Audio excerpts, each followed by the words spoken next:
And welcome to Iowa Primetime Live. Iowa at the voice of college football.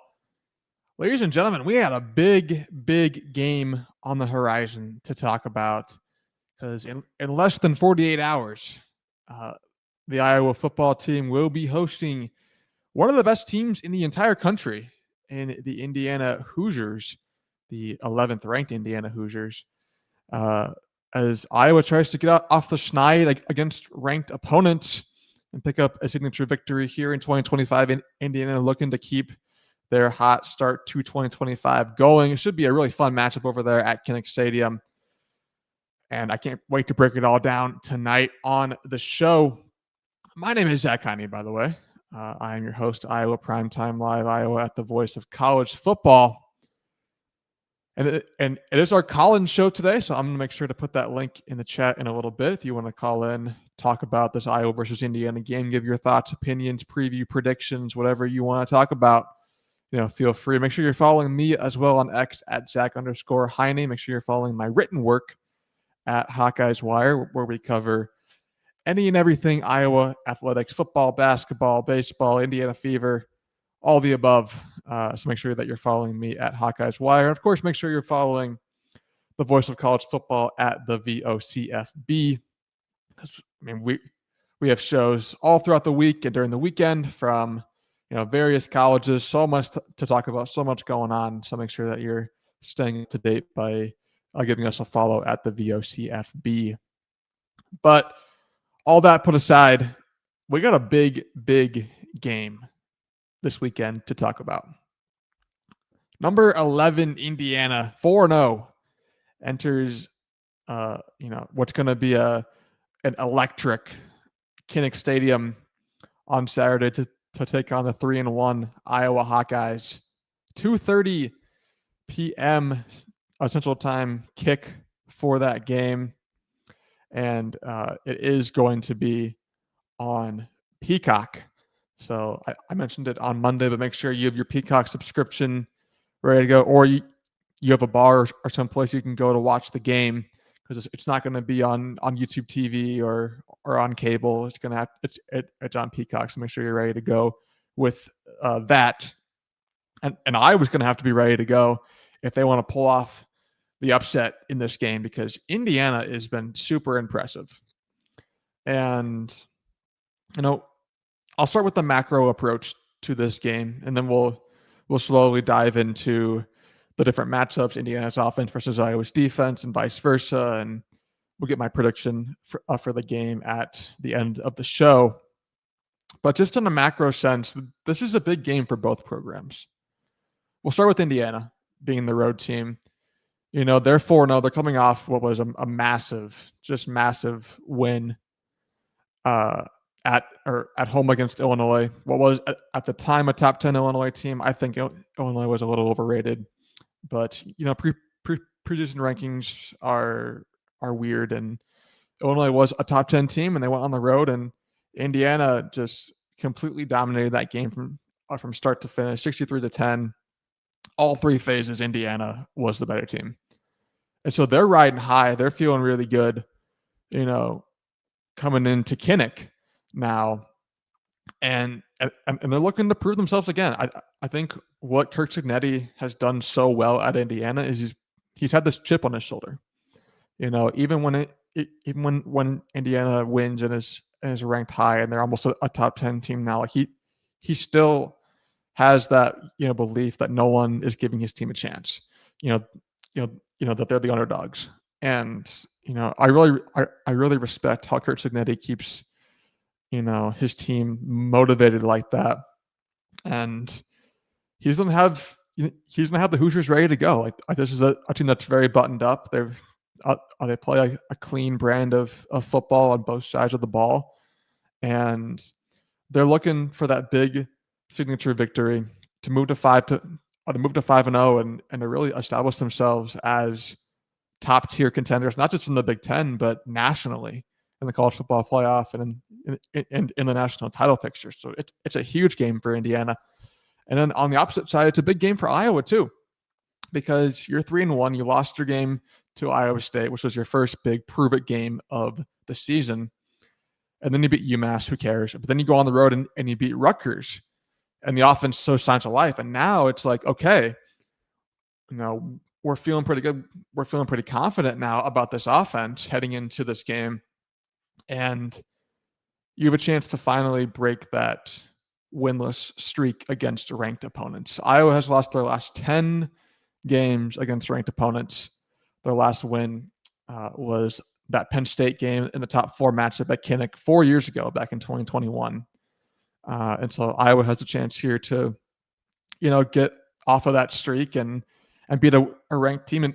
And if you beat Indiana, you're 4-1. You might be ranked next week. You're 4-1 heading into the bye week, and you come out of the bye week, and you play a Wisconsin team that's in shambles right now. Reese Vander Zee is supposed to return after the bye week. You should get one of, if not both, Xavier Williams back in the lineup, as well as Jazz Patterson. So, you're going to start getting healthier on the offensive side of the ball with an offense that's showing some growth. And if you beat Indiana, all of a sudden, that Iowa State game is going to feel like it was 3 years ago, because this team has grown so much. And so there's a lot on the line here for both teams. And I think that makes for a really intriguing and interesting game of football that we're going to watch on Saturday afternoon. I think when you couple in the fact that it's Indiana's first road game of the season. They played their first 4 games at home and have been very impressive. But there's something to be said about that first road game, especially new quarterback who's been outstanding. He's been fantastic, but new quarterback and a new offense playing their first road game in an environment like Kinnick Stadium. I think that's, a big factor in this game that isn't being talked about as much. And I think that's, if you're looking for advantages for Iowa, you might not find too many when you're comparing them to Indiana. But the home field, that's Iowa's biggest advantage. Out of anything, being at Kinnick with that crowd in that environment, that is Iowa's biggest advantage in this game. Hands down. And they have to make sure that they use that to their ability. They have to make sure that that plays a factor in this game. Before we get into the preview on the field, we got a few chats here. We got T. Hink in the house. Howdy, Zach. How's it going, my friend? Good to see you on a Thursday call-in edition of Iowa Primetime Live. Braden in the chat. Pressure against Mendoza is vital for Iowa's success in my eyes. And how does Mendoza handle the pressure from the D-line in Kinnick? Will be a much different scenario this week versus last. Yep, I agree with you 100% right there. And we'll talk. That actually, is a great transition, Braden, into what I wanted to talk about first, which is the Indiana offense against the Iowa defense. So let's take a look. I'm sharing my screen here. I'm going to pull up Indiana's stats. And you look at Indiana, top 5 offense. It's the third highest scoring offense in the entire country, 54.8 points per game, and the 5th best scoring defense, allowing just 8.2 points per game. This is a team that can do it on both ends of the field. And it's super impressive what Kirsten has done this year. But look at these numbers for Indiana's offense here. They're passing for about 280 yards per game, rushing for 308.8 yards per game on 6.8 yards per carry. So averaging just shy of 600 yards of offense per game. 8 yards a play. They're averaging a ton of first downs, not many penalties per game there, not many turnovers. Indiana's offense is just, it's firing on all cylinders right now. You look at Fernando Mendoza down here. As he's completing 77% of his passes for 975 yards, 14 touchdowns, no interceptions for Fernando Mendoza, averaging almost 10 yards per attempt and 13 yards per completion. You're talking about one of the best quarterbacks in the entire country right now in Fernando Mendoza. The Cal transfer has been nothing short of unbelievable for Curt Cignetti and this Indiana team. And I mean, he's a Heisman, you know, in the Heisman race for me right now. He's probably the Heisman favorite now with John Mateer, the Oklahoma quarterback, hurt and set to miss about a month with that hand injury. Fernando Mendoza right there is my Heisman favorite right now. He has been unbelievable this year. And he's fit like a glove in that Indiana offense. He's been better than Curtis Rourke was last year. And Curtis Rourke was fantastic for Indiana in 2024. And Mendoza's come in and been better, which is, crazy to think. And he's just a great fit for that Indiana offense. And he's got a lot of help. He's got a lot of help on a very talented offense.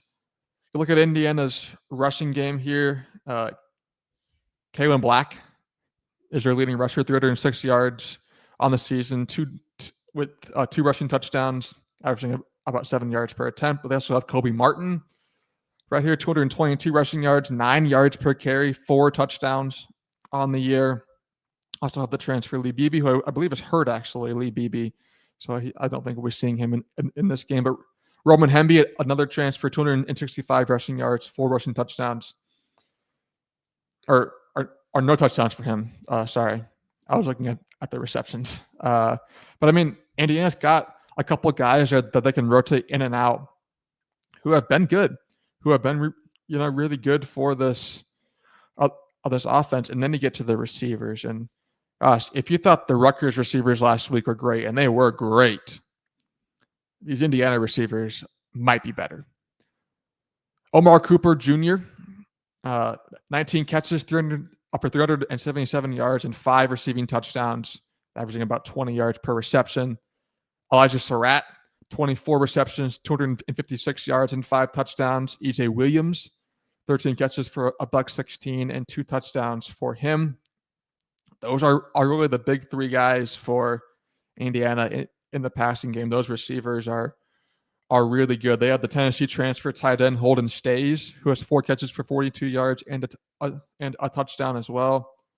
Riley Nowakowski, another tight end with 4 catches for 72 yards and a score. Like, these weapons for Indiana are just crazy. And it's going to be a big test for Iowa's defense and Iowa's secondary, especially trying to match up with Cooper and Surratt and Williams out there on the outside.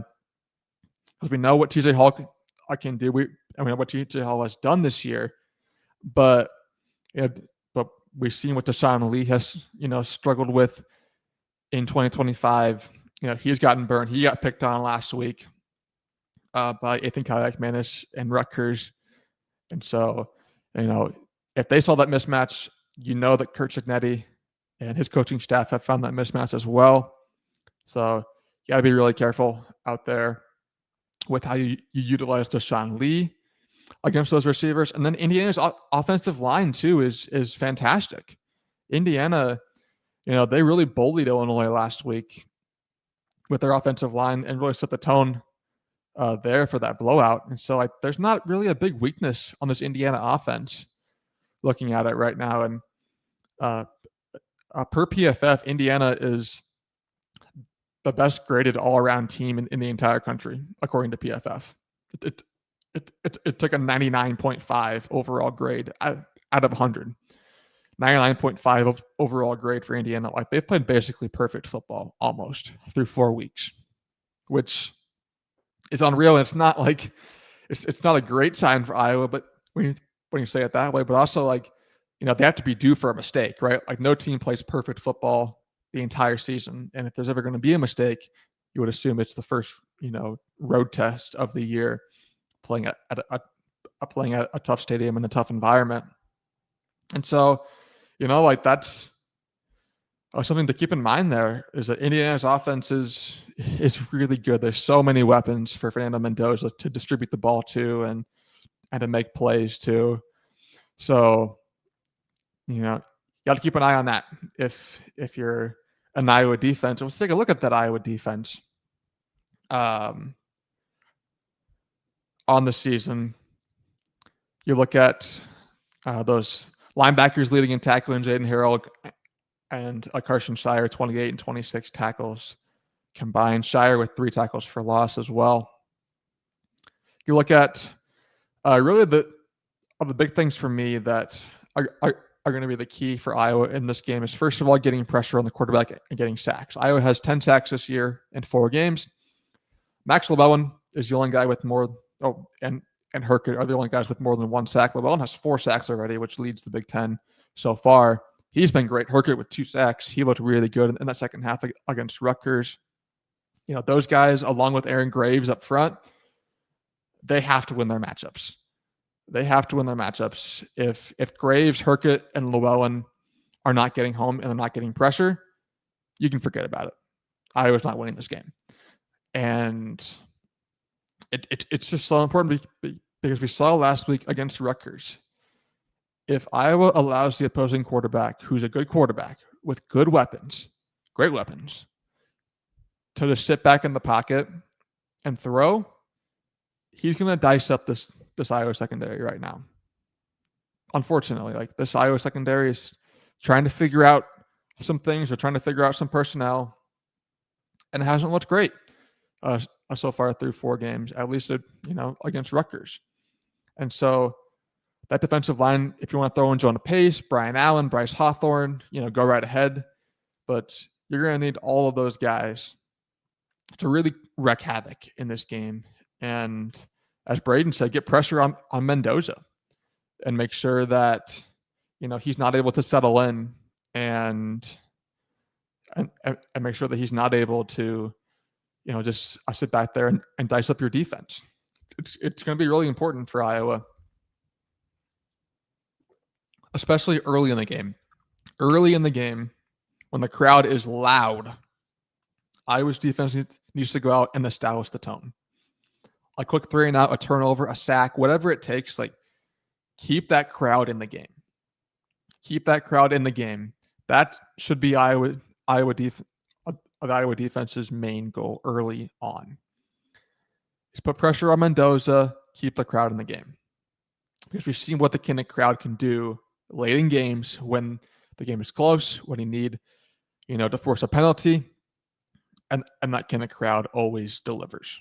So make sure that you're keeping them in the game by putting pressure on Mendoza. But can we trust the Iowa secondary is the big key. And I think for the most part, you can. TJ Hall has been fantastic this year, by the way. 6 passes defense for him, leads the Big Ten. Hall is, he's really taken that.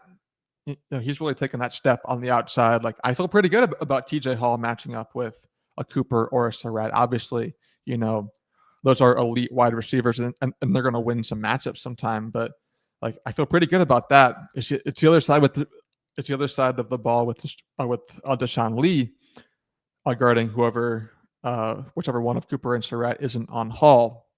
It's that side of the ball that worries me. But Iowa's safeties too are going to be very important. Xavier Wampa hasn't made a huge play yet. He's got 18 total tackles in 4 games, no sacks, no picks, no passes defense. They're going to really need him to step up and make a play for sure. And same thing with Cohen Entringer. He's got 2 passes defense, but he was someone who really flashed in camp. He really flashed at Kids Day. They really need Cohen Entringer to make some of those splash plays in a big game here. And then, my guy that I talked about all offseason long, that was my, defensive darling that I thought was going to really have a breakout year, and Zach Lutmer. It was a tough first half against Rutgers for Lutmer. He got beat on a touchdown, and like most of the defense, really struggled. But Zach Lutmer came to play in that second half. I think he had 3 passes defensed in that second half. He's got 4 passes defensed on the season, also with a sack and 2 TFLs. That's a guy with Zach Lutmer, as Braden in the chat mentions. He's someone that really needs to step up make some plays. And I really do think that Zach Lutmer can be that guy. I was a big fan of his in the offseason, and I'm looking forward to him getting the chance to make some plays here. And they're gonna need that entire secondary to really step up and force some turnovers and make some splash plays against an Indiana offense that has been among the best in the entire country through 4 weeks.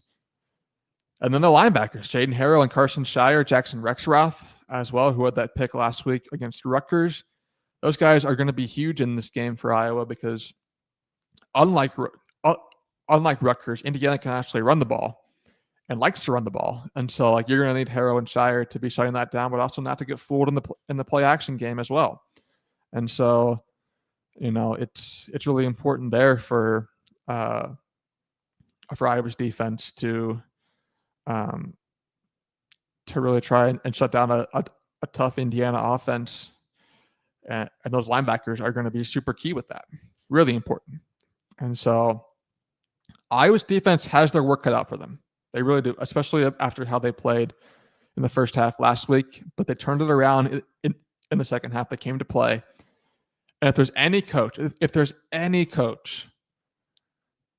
that I trust more in a situation like this, to have his guys ready to go for a tough matchup, it's Phil Parker. I think Phil Parker is one of the biggest reasons for optimism as well. If you're an Iowa fan, just knowing about how good his units have been, about how great of a coordinator he is. I think Phil Parker could be, Iowa's secret weapon in this game. Someone who's not on the field, who doesn't play a snap, but has a huge impact on the outcome of the game. And I look for Phil Parker to kind of do some things differently to break up some of that Indiana rhythm. Maybe we see more pressure. Maybe we see more blitzes, more unique packages. I think Phil Parker's got something up his sleeve in this game, and we're going to see it on Saturday. And James in the chat, Jalen Watson could be big this game too. Yeah, he came in when Lee got benched last week against Rutgers, and Jalen Watson, another one of those guys I'm pretty high on in that secondary. So if Lee struggles, if Lee gets burned early for a touchdown, it would not surprise me one bit if Jalen Watson gets the call and comes in and makes some plays. And I really hope that Deshaun Lee plays well. I really think he's a guy you see the raw talent with him. It just needs to all come together on the field for Deshaun Lee, and it just hasn't quite yet. But who knows? What better chance than to prove yourself than against a great Indiana offense. Let's shift gears now to the Iowa offense versus the Indiana defense. Iowa's offense this year, passing for about 140 yards per game, rushing for 200 yards per game, which is good for 338 total yards of offense. Iowa averaging 4.7 yards per carry and 5.2 yards per play. Again, pretty low penalty totals, only about 2 penalties per game on the Iowa offense. And they're not really turning the ball over either. Just one pick for Mark Gronowski in 4 games. And the fumbles haven't been an issue for those Iowa running backs either. And so, it's great to see Iowa taking care of the football offensively. I think that's really important in this game. The last thing you want to do is give a great Indiana offense a short field and allow them to put points on the board like that. So it's going to be huge for Iowa's offense to take care of the football and not turn the ball over. And that starts with Mark Gronowski, who he's gotten better every week. Every week. I tried to preach patience after the Albany game, and then it wasn't a great Iowa State game. I got a little worried, but still tried to stay calm. And he was better against UMass, and he played his best game of his Iowa career against Rutgers, going on the road, showing the swagger, showing the confidence, and leading the way. When Iowa's defense was bad, when they couldn't get off the field, Mark Gronowski and the offense stepped up. And it's huge. It's huge for Iowa to see that development, and this is a huge test for Mark Gronowski.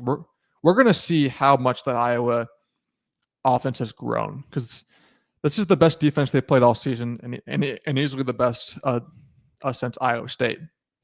And so, how much has the offense grown in those 3 weeks? We're going to find out on Saturday. But Mark Gronowski, I've been really impressed with what he's done, not only through the air, but on his legs too. He has six rushing touchdowns for Mark Gronowski on the season. He's tied for third in the Big Ten for rushing touchdowns. I think it's just Jonah Coleman of Washington who has 9, and gosh, who else?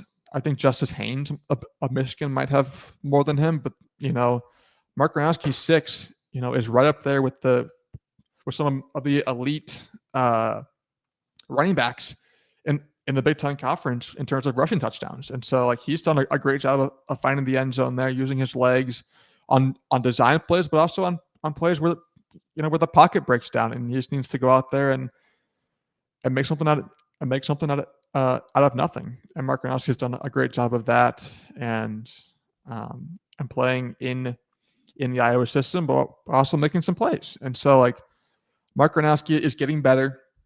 Obviously, 492 passing yards and 3 touchdowns through 4 games is not ideal. Completing 60% of his passes, not great. It'd be a lot higher if the wide receivers didn't have the drop issues that they've had through 4 games. But he's getting better. And we're going to find out a lot on Saturday about where he in this Iowa offense is at with the matchup with a tough Indiana defense. Iowa's rushing game going to be interesting for that unit, as they're without Jazz Patterson, who is their leading rusher, as well as Xavier Williams. And those are actually your top 2 leading rushers. Mark Gronowski is 3rd in terms of yards. And so they're going to be relying on a couple of different guys. Kamari Moulton is back. He returned against Rutgers and looked really good. I'm really excited to see what he can do. Against Indiana, he's averaging over 5 yards per carry with a touchdown in his very limited time on the field so far. And his backup is going to be Terrell Washington Jr., 24 carries for 95 yards, 4 yards a carry. It's been a tough start to the season for Terrell Washington Jr., in the rushing game. So I expect Moulton to get a majority of the carries in this game. But I'm really hoping that we see the true freshman Nathan McNeil get some true run in this game. McNeil on the season, 14 carries for 80 yards. So averaging just shy of 6 yards per carry. He's looked explosive, really explosive in his limited carries so far. And with Williams out, with Patterson out, with Washington not playing super well right now in the running game, you need someone to back up Kamari Moulton. And I think Nathan McNeil, he slots in perfectly there. I think, it's a real opportunity for Nathan McNeil to have a breakout game, similar to what we saw from Akram Wadley in his freshman year. And we saw from Tyler Goodson in his freshman year, these guys that, they come in, they're pretty highly touted, and they get a chance and they break out. It just takes one game.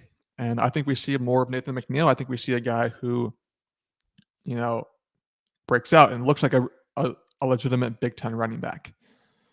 And they'll need him to, with Williams and Patterson out. And so I look for that. Obviously, Iowa's offensive line is elite. They're the highest grade offensive line across all 5 positions per PFF in the entire country. Trevor Lauk has played very well at left tackle. Obviously, Bo Stevens, Logan Jones, and Jennings Dunker, we knew were going to be great, and they've been great. And then Cade Pieper at right guard has filled in very well.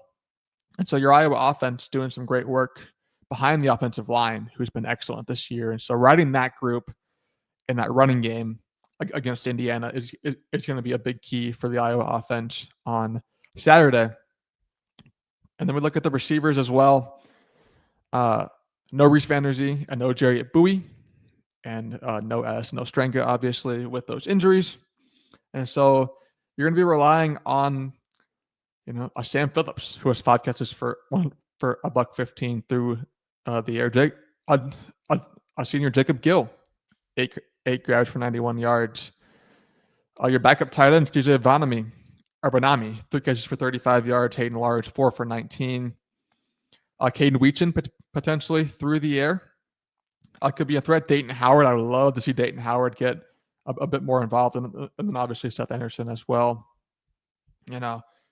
Can their Iowa's receivers, can they win those outside matchups? Indiana's corners are pretty good, but they've been susceptible to some big plays, especially those safeties.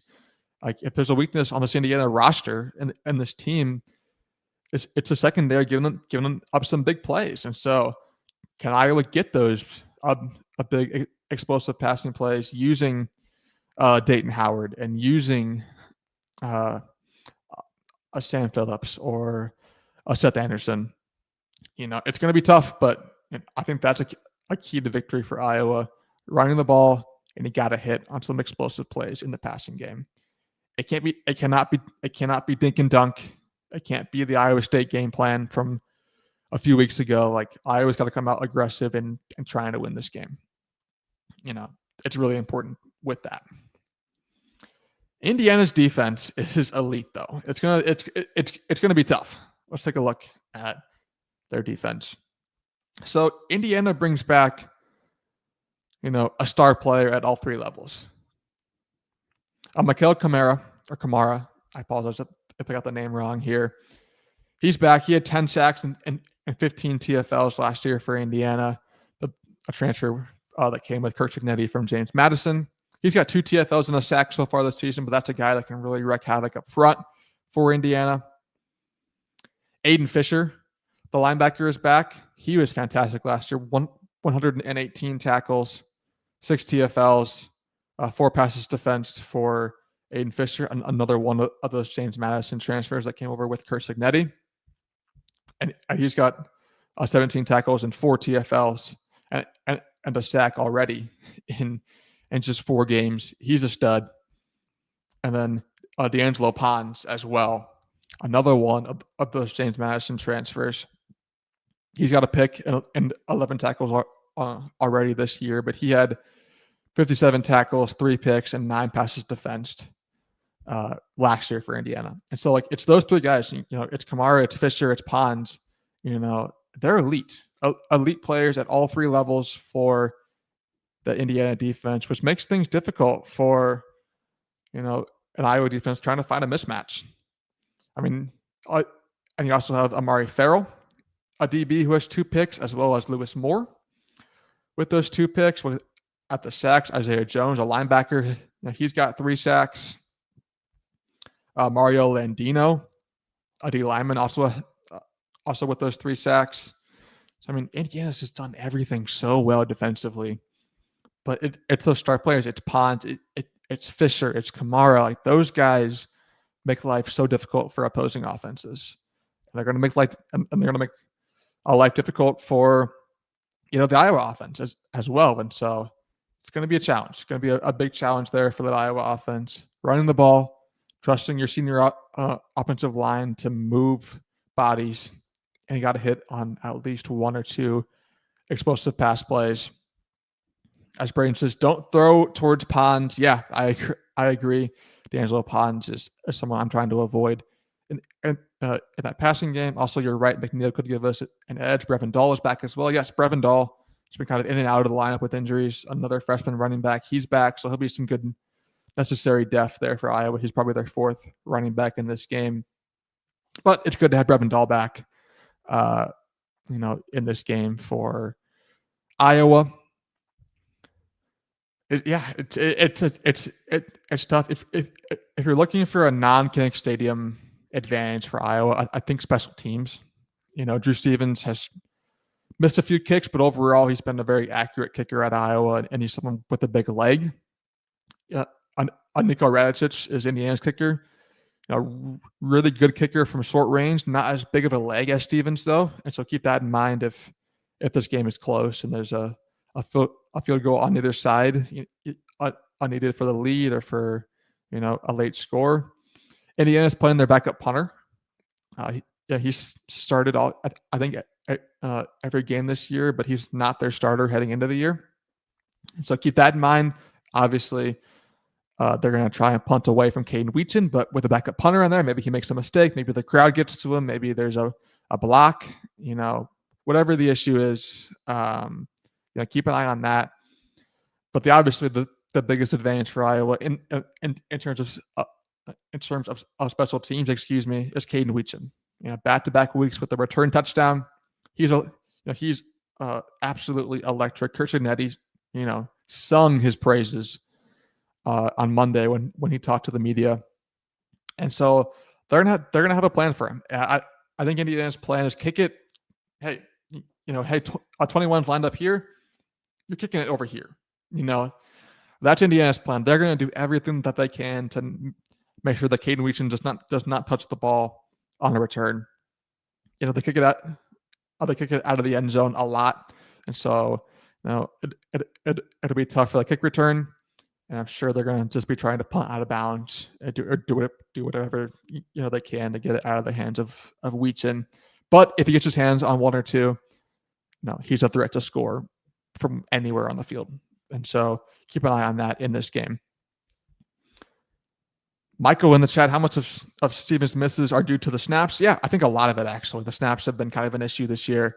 On special teams, I was kind of mixed around some long snappers, and I think no doubt it's hurt Drew Stevens, to have those snap issues, and they're going to have to figure those out here pretty soon. I mean, in this game, can't have any snap issues, can't have points come off the board in this one. But it's going to be a very interesting game, that's for sure. Very interesting. All right, I'm going to take a quick break here, and when I come back, we're going to open up to the people with our call-in show, and then wrap it up with my official prediction for Iowa versus Indiana right after this. You can make a difference here at the Voice of College Football. Use the Amazon link. Financially contribute to the Voice of College Football without spending a penny. Same shopping experience. It's easy. Go to any video on any channel. Go to the description section and grab the link right next to the capital letters that say Amazon. Use that link, and Amazon will instantaneously convert to your account, settings, history, everything intact, just like whatever link you use right now. No difference. Pay no attention to the product that you see right there. Just go search what you want. Don't forget the Amazon link. Thank you for your support. Sincerely, the Voice of College Football. And thank you to Mark Rogers there for that. You are watching Iowa Primetime Live, Iowa at the Voice of College Football here on a Thursday night, just a few days before Iowa versus Indiana. Make sure you're following me on X at Zach_Heine, my written work at Hawkeyes Wire, and of course, the Voice of College Football at the VOCFB. I did put that link in the chat for anyone who wants to hop on and join and talk Iowa versus Indiana. I see we have someone hopping in here. It's my man T. Hink. We're going to bring him on to the stage here to talk about Iowa versus Indiana. What are your gut, feelings about this game so far? How do you think it's going to go down? How does Iowa win? Oh, honestly, I'm nervous for this one, man. It's going to be a challenge. You got to get pressure on Mendoza. You don't get pressure on him, I think he's going to eat alive our secondary, because our secondary has shown some weakness, especially with Deshaun Lee's side of the ball.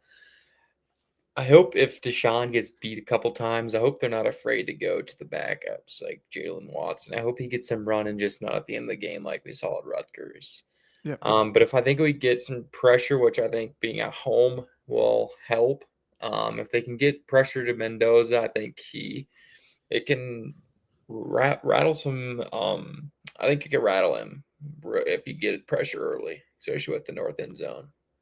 Yeah, I mean, it's the pressure on the quarterback and feeding off that home crowd. I think that's Iowa's biggest path to victory, at least defensively, because the linebackers and the secondary have just been so up and down this year that I'm not sure that you can just rely on them single-handedly to win a game on defense. It's that D line. It's that line that you brought back so much talent, Llewellyn, Graves, Herkett. This is a game where they make their hay and where they are the reason why Iowa wins. I was going to say, I think we're going to have to send a little bit more pressure this week. I don't think the front four, I think Indiana's O-line's pretty good. I think you're going to need to get more pressure on it. with just the up front, the 4 guys.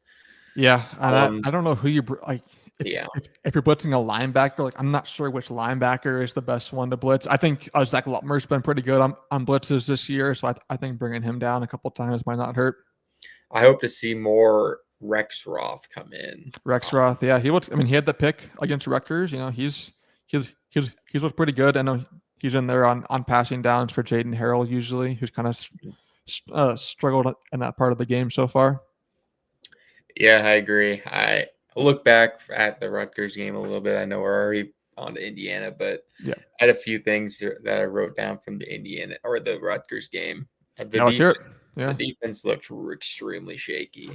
and that first half especially. Yeah, Yeah, it was brutal. Like it was so frustrating seeing the offense actually move the ball and then the defense just come out flat faced. I'm like, this is great because we know how this goes. When the offense plays well, the defense doesn't keep up with it. But they turned it around the second half, so there was not much complaining in the second half there. Yep. What's your thoughts on these linebackers? Do you think they're the worst in the Kirk Ferentz era?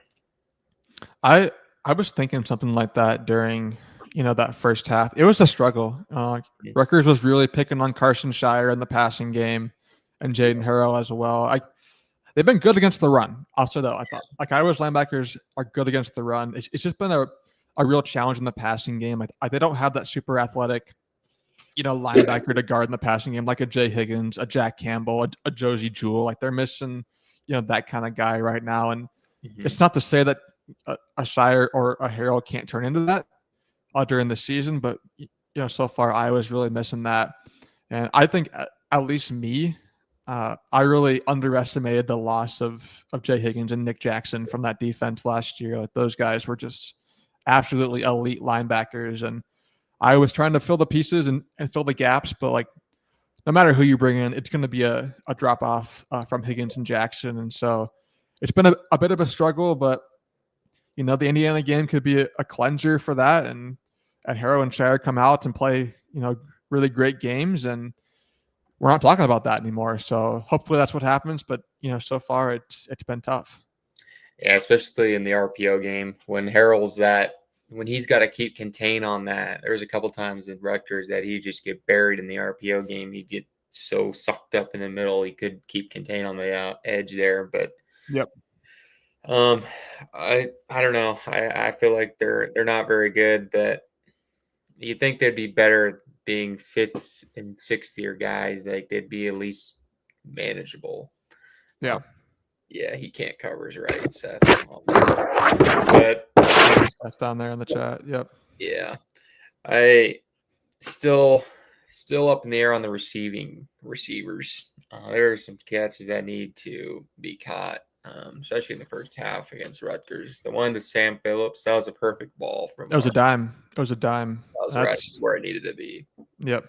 That's strapped. Well, like I mentioned with Mark Gronowski earlier, like he's completing about 60% of his passes, but it should probably be closer to 65% with those drops if those plays are made, and that's about where you want your quarterback to be at anyway. And so, it's been an issue, and they've mentioned that the coaching staff has mentioned it multiple times, and it still popped up against Rutgers. It can't pop up against Indiana. No, like if there's 2 or 3 drops, especially like on critical third downs, like you're just not winning that game. Iowa needs to play almost a perfect game on Saturday to beat Indiana, and you can't afford any drops. Yeah, they had to be perfect in special teams, defense, offense. You got to be perfect. This team, if they find a weakness, they will just destroy you in any way possible. And they won't stop. And they won't. They'll just keep. Like we've seen Kurt Signetti, like he wants to keep scoring. We'll see Kirk Ferentz. They'll have a big lead, and they'll just run the ball off in the fourth quarter. Like that's not Kurt Signetti. Like he wants to. He doesn't just want to beat you. He wants to embarrass every team that he plays. And I mean, you can't argue with the results so far. Yeah, you can't. Indiana's legit. They've come from where they've been at the last how many years? I know my whole life they've been terrible. Yep. But they're gonna one of the worst.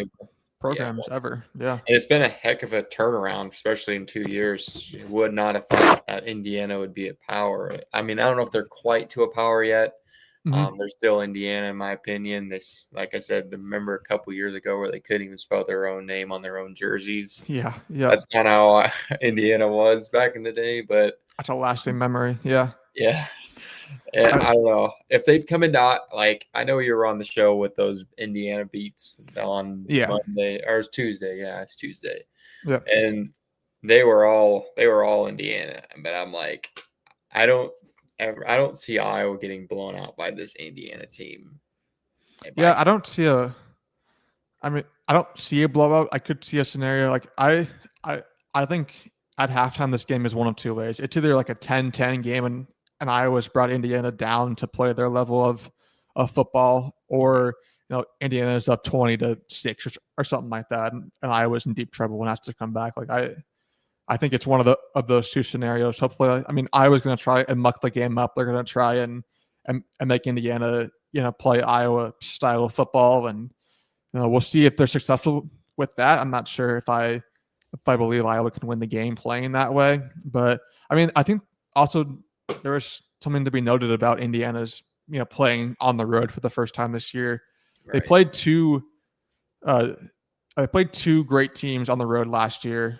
Like the only two great teams they played on the road last year, they lost to at Ohio State, at Notre Dame, and obviously Iowa is not on the level of either of those programs. But like, it's tough to go on the road, especially in that first road game of the season.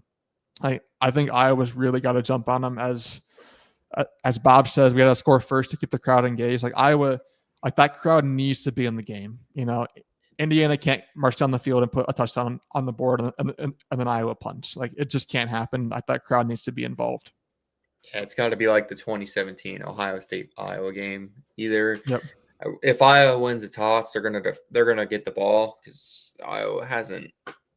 I mean, I haven't received at all this year, and usually Iowa takes the ball if they win the toss. But there have to be some serious drives as well. Like this is the game where I think Iowa needs to get like those 5 to 6 minute drives where you just own the line of scrimmage and Iowa State drives. Yep. Yes. Yep. They can't get in a shootout with Indiana. They could do that with Rutgers, because Rutgers is another level below Indiana.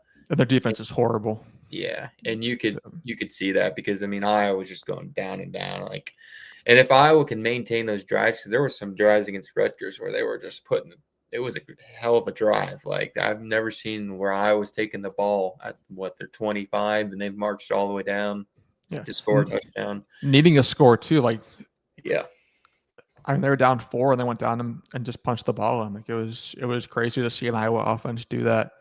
And like, I mean, they're gonna need more of that. They're gonna really need more of that. Braden, I see in the chat, Indiana 1-2 under Signetti when starting slow, all on the road. Michigan State, Ohio State, and Notre Dame need to slow them down early. Like, yeah, Indiana is a team that really like thrives on getting to you early and just putting you away. Like after the game, Kirk Signetti said that like they broke Illinois' will early in that game. Like they wanted to just go in there and step on the throat of Illinois, and they were able to do that. And so like Iowa needs to make sure that it doesn't happen that way on Saturday. And they're gonna need a plethora of things to go their way. They're gonna need a few turnovers. They're gonna need to play a clean game of football. They're gonna need a break here, or a break there if they want to win. But I'm not ruling it out. I'm really not ruling it out. Like I'm seeing everyone pick Indiana in blowout fashion. I don't think it's gonna be a blowout. I don't think they cover, to be honest with you. I saw the line change again today or this afternoon, and it went to 8.5. I don't see 8.5 being hung, but That's a big line, especially for a road team. Yeah. It started off at 3, I think. I think it opened up at in some places it started up at 3, but it moved to 7 real quick. I'm like, whoa, line changes. Something to know about Indiana that's so much better than Iowa. I need to see it to believe it with Indiana. When was the last time they went on the road and won? Do you know that? Well, they won at Michigan State last year. They were they started slow. I'm pulling up their schedule from last year. Because Michigan State, I mean, we lost to Michigan State, but that was unexpected. Yeah, the Michigan State team wasn't very good. Iowa just played a terrible game. Yeah. But in Indiana last year, they went on the road. They lost at Notre Dame. They lost at Ohio State. They beat Michigan State 47 to 10 on the road, and so they played them well there. And they played at Northwestern and won 41 to 24. They're bad. They played at UCLA, won 42 to 13. Yeah, jeez. And so like those were only they beat Michigan State on Northwestern and UCLA on the road, and they lost to Ohio State and Notre Dame. And so they didn't play anybody close on the road. Dang, that's scary. Yeah. And so it's going to be a tough atmosphere for them. But like if you're Indiana, I think you're really you're feeling confident because of that quarterback. Like Fernando Mendoza has just been he has been like a top 3 quarterback in the entire country in the first 4 games, and he's the Heisman favorite now, in my opinion, with John Mateer hurt. Yeah, probably at Oklahoma. But hey, it just takes one game to knock him off that Heisman favorite, that Heisman tier. And if Iowa can get a few turnovers, like he's due. He hasn't thrown a pick yet in 4 games. Like every quarterback throws interceptions, like he's due for a mistake, or a tipped pass that lands in the hands of an Iowa defender. Like I just got to believe that, he's going to be due for something there. I was going to say, I think now that Iowa's got the monkey out their back with their first turnover since who knows when, I think that will also help now that they've got that turnover now that they can feed off of. Now they can play loose and get another turnover because they're going to need a few. I think they're probably going to need to be plus. They're going to need to be +2 in turnovers. Yeah, I agree. Do you think this Indiana team's as good as the last team that actually came into Kinnick, that Michigan team? Do you think Michigan was better, or do you think Indiana's better? Which Michigan team?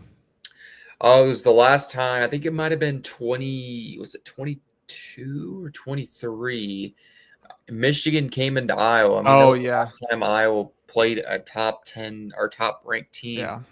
And Iowa Iowa didn't play very well. Was that 2023? Was that a kid?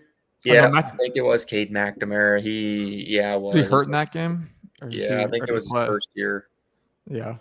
But that's crazy. That's the last time a ranked team has come into Kinnick, I think, probably. Yeah, it's been wild that it's been so long since Iowa's gotten the chance to play a ranked team there. Cincinnati better watch out, or he may replace PJ Fleck as the Big Ten's most disliked coach. Hey, at least Cincinnati's won something in the Big Ten. Right. Yeah.